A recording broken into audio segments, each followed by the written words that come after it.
Do you feel it? What are you doing? You know that's wrong, right? Yeah, I know.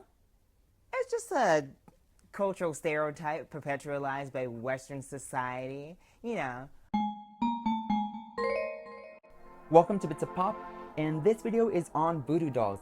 And when thinking of voodoo dolls, one imagines a doll being used for malicious intentions, with pins being stuck into it to inflict pain to another person.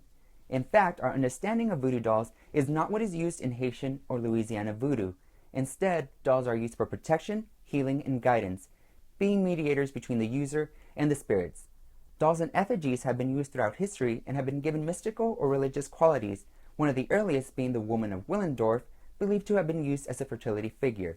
Now with voodoo dolls, much like the religion itself, are a syncretic product. A majority of slaves brought over to the Americas came from West Africa, where the religion of Voodoo uses a figure known as a bosho, which are made to communicate with the spirit world, be it for positive and negative intentions such as protection, help, or harm.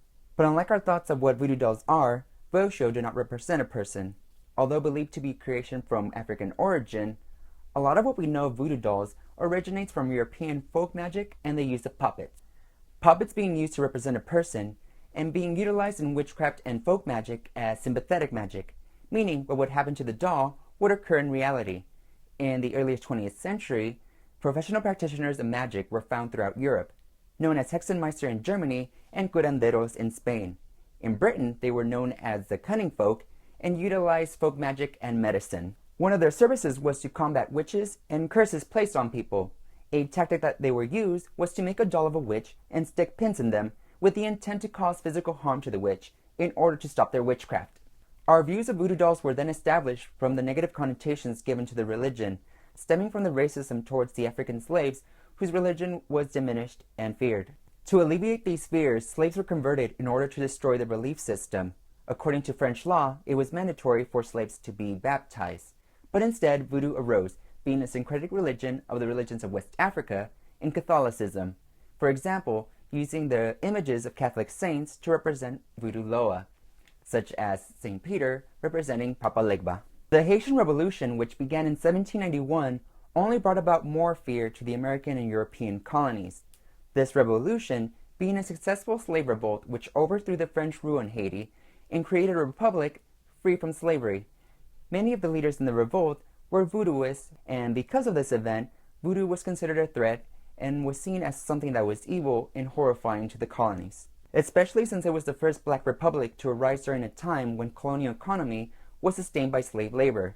It is unknown when the idea came about, but evangelical Christians and missionaries have propagated the belief that the Haitians made a pact with the devil in order to gain their freedom, and therefore has been the cause of the strife ever since.